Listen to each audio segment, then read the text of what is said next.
Dalam masa 3 hari itu, saya seolah-olah dapat jawapan daripada Allah. Sebenarnya, apa yang kedudukan saya sebagai hamba dia tu. Saya dah jauh lah daripada dia. Dah jauh sangat-sangat dan keduniaan saya tu, saya kejar terlampau sangat. Dan saya telah meninggalkan apa yang sepatutnya saya buat sebagai hamba Allah.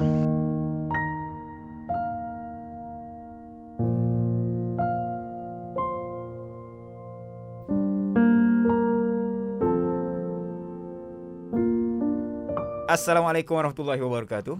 Kita sebenarnya seronok tengok kawan-kawan sahabat selebriti kita yang ramai yang dah mula mendekatkan dengan aktiviti-aktiviti keagamaan. Alhamdulillah. Contohnya macam join jemaah tabligh. Ramai tau.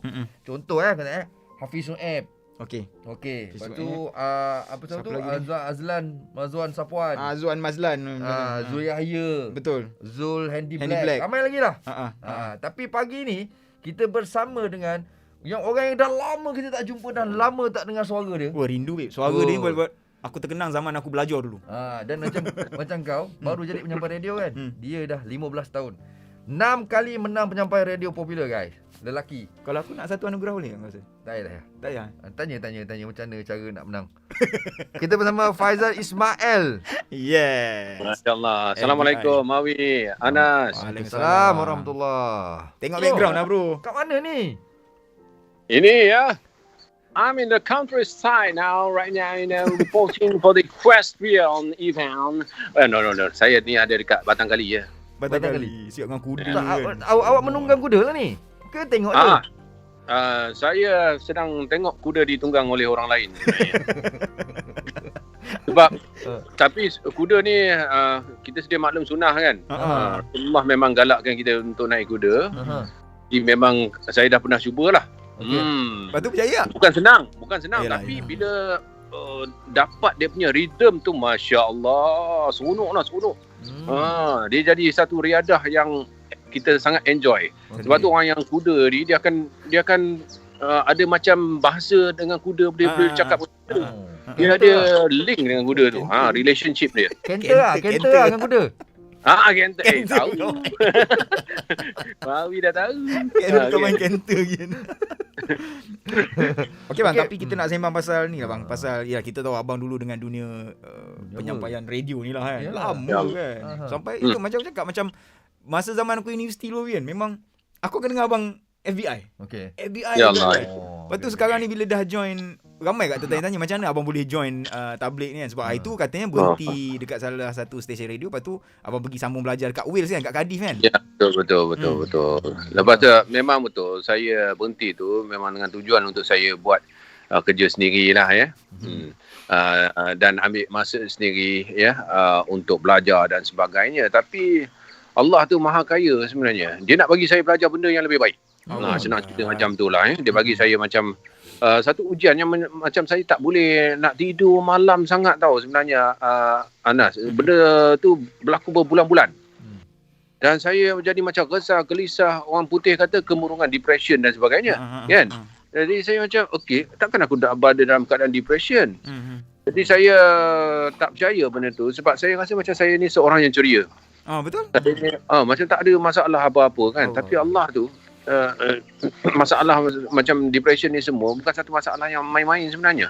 Dia memang wujud, tapi saya tak nak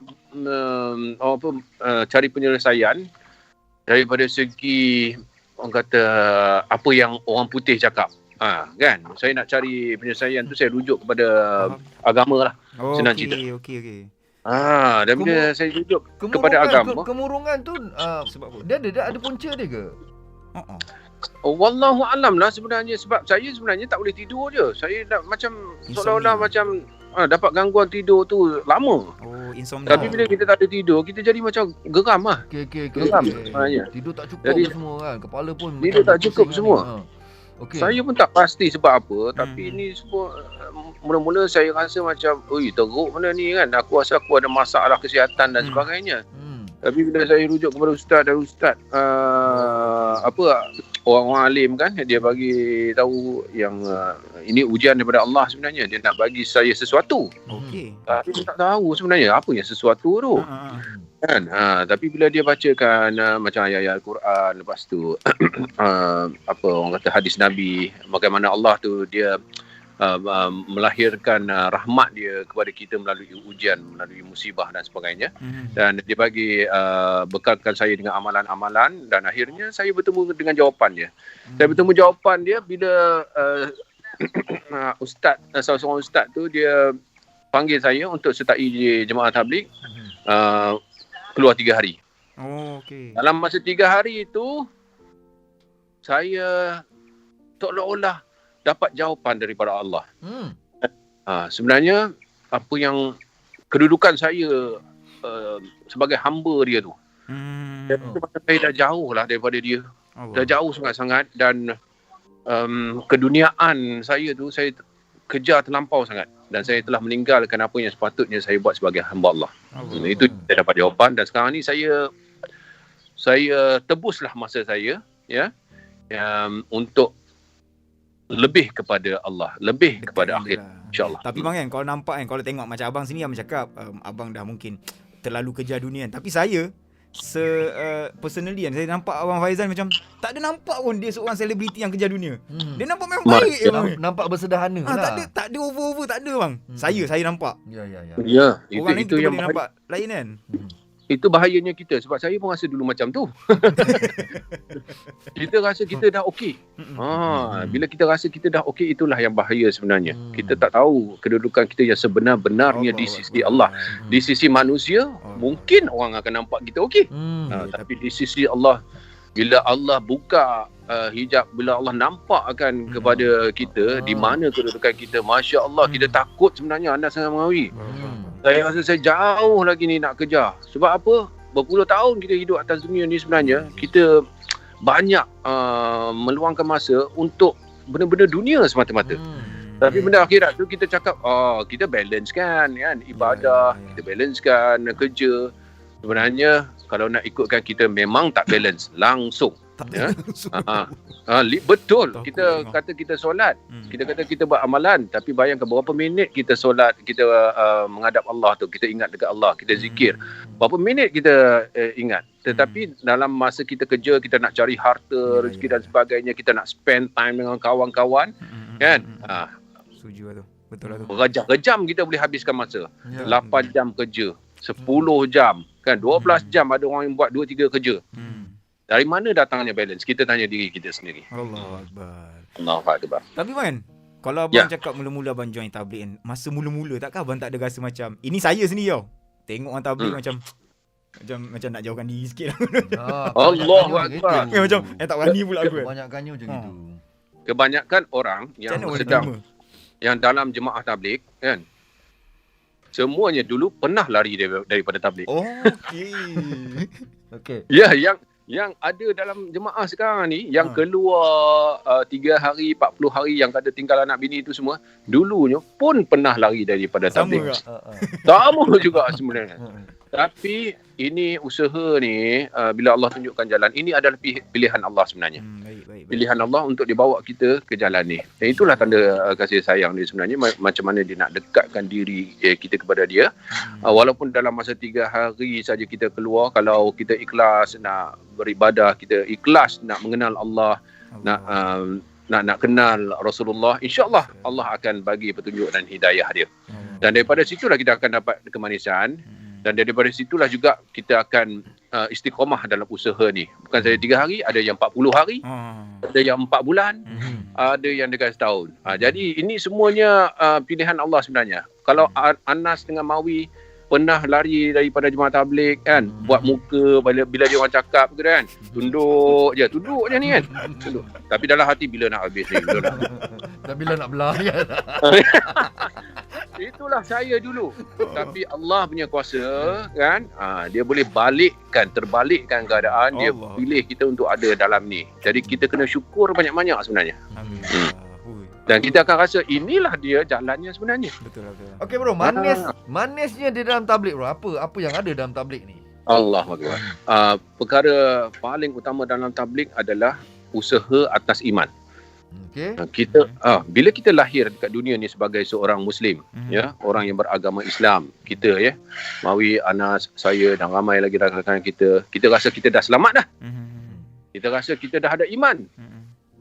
Tapi bila kita makin lama membesar, kita terperangkap dalam dunia yang sementara ini kita dihidangkan dengan mata kita ni, kita nampak kemewahan, rumah besar, kereta mewah. Itulah yang kita nak kejar. Betul.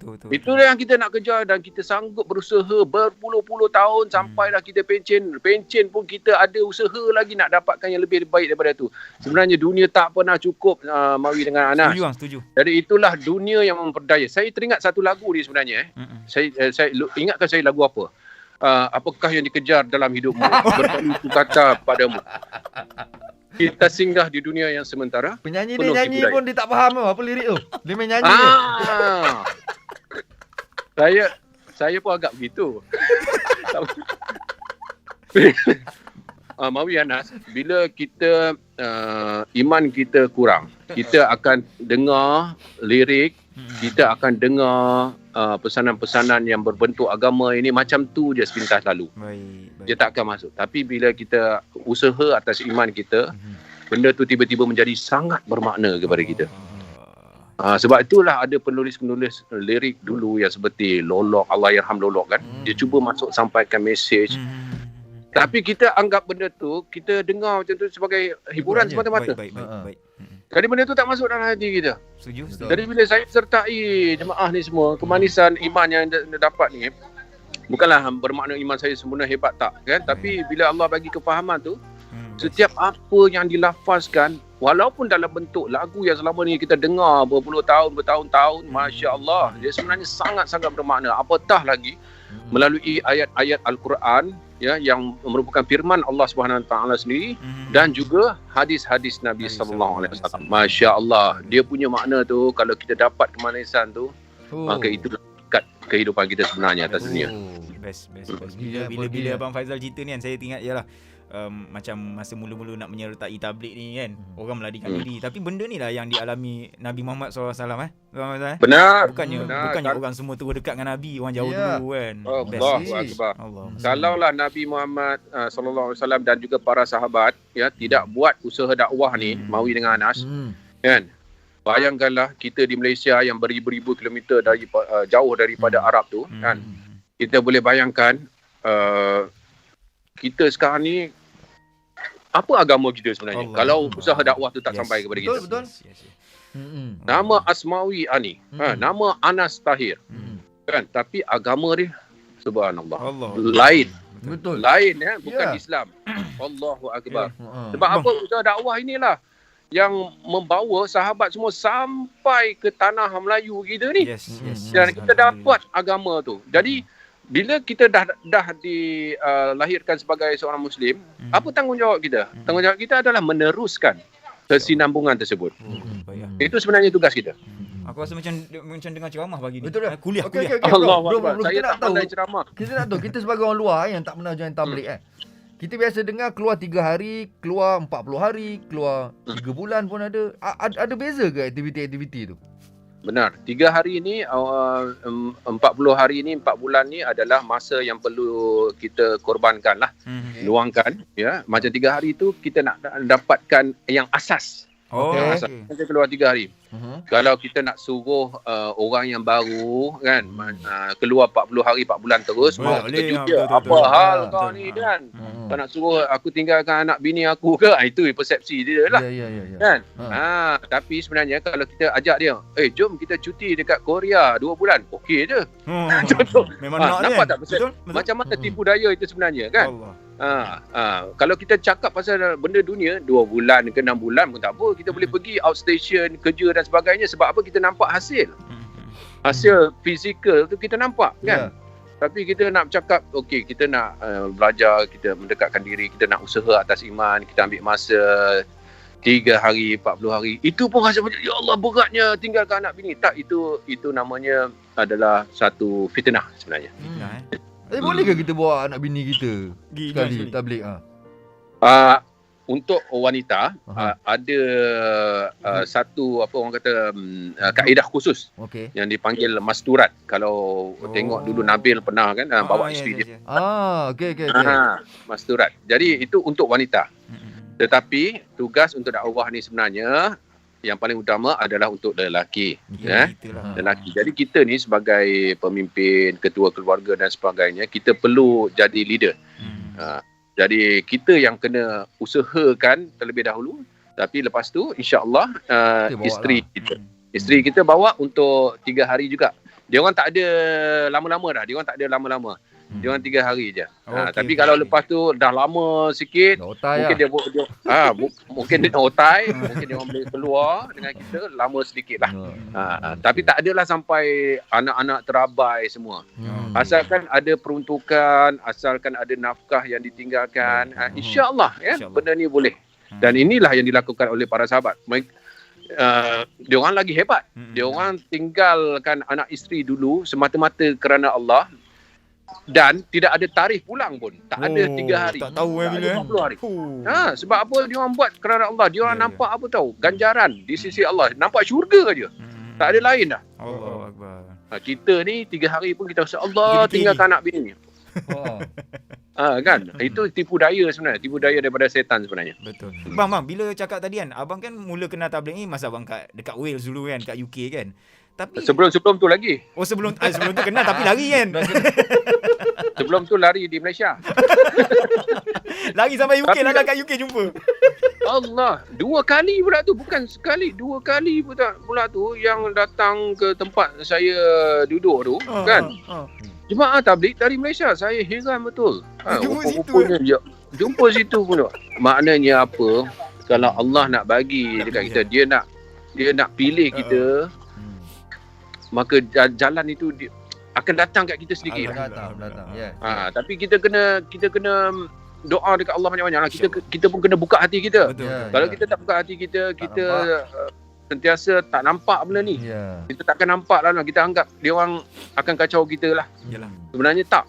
Sebenarnya itu adalah dorongan daripada Allah untuk bagi hidayah kepada kita. Itu yang nak tanya tu, bila jumpa dekat sana tu kan, dekat UK tu sendiri tak ada ke macam, yelah kita tahu Islamofobia dekat sana macam mana kan, ada abang mendapat tentangan daripada orang-orang kat situ lah kan, sebab mungkin dia orang tak faham.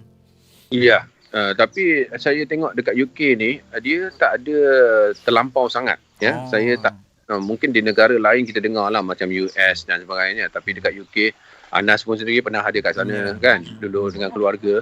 Jadi dia terbuka kepada amalan untuk agama, dan kita pun bebas sebenarnya untuk pergi ke sana sini. Ada ramai sangat orang Islam dekat sana yang pergi shopping kompleks dia orang, kalangan dia orang sini, tapi pakai jubah. Betul. Pakai macam ni semua, tak ada masalah. Dia cuma mungkin ada berlaku komunikasi secara tersembunyi, itu kita tak tahu.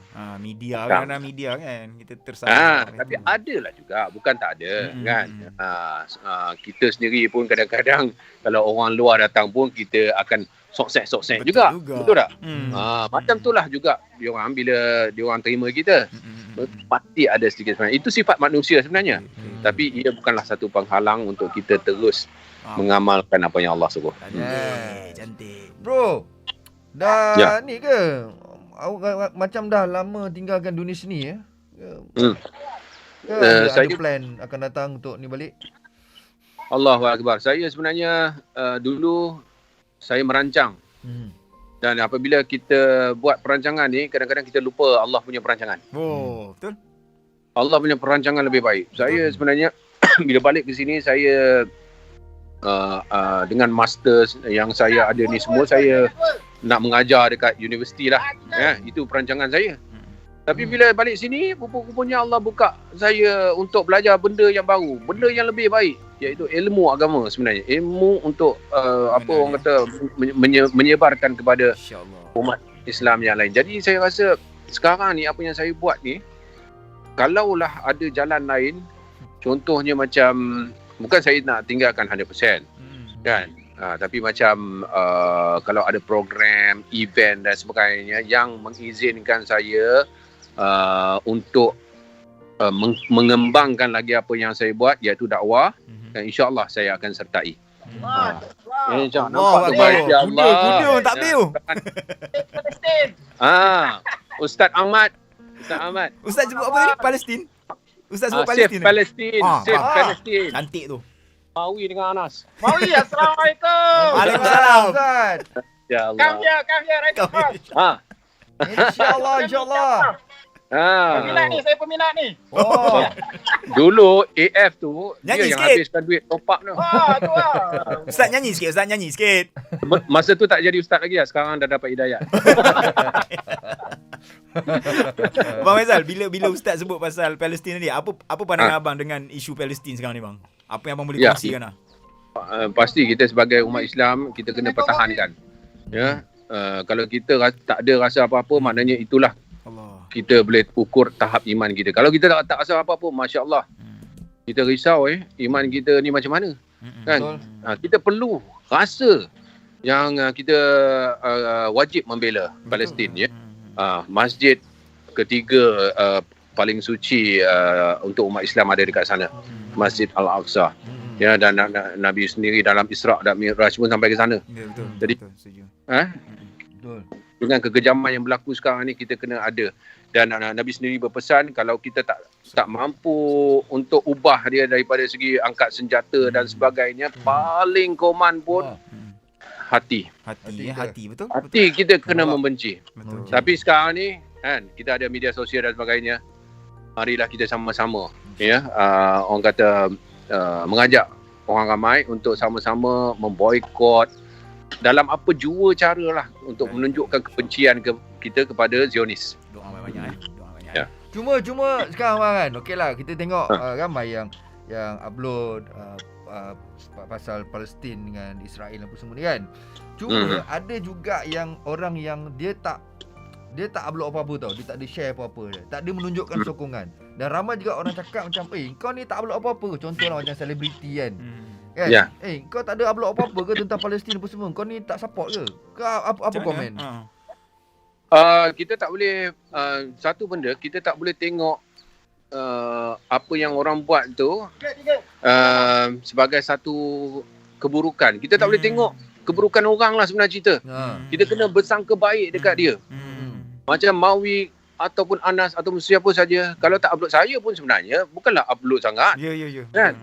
Tetapi mungkin orang tersebut melakukan perkara untuk membela Palestin tu daripada segi sumbangan wang ringgit. Yes. Ya, daripada segi mensedekahkan harta dan sebagainya yang kita tak tahu. Kan? Itu pun merupakan satu pengorbanan sebenarnya. Betul. Jadi kita kena bersangka baik dengan semua orang. Ya, walaupun kita upload. Dan Media sosial ni sebagai satu sampingan sahaja. Betul. Bukanlah bermaknanya kalau kita naikkan poster tu maknanya kita hebat dah. Tak. Yang paling penting apa yang kita amalkan. Kita tahu kita amalkan. Dan ada pula yang cakap orang ni setiap 1 jam upload.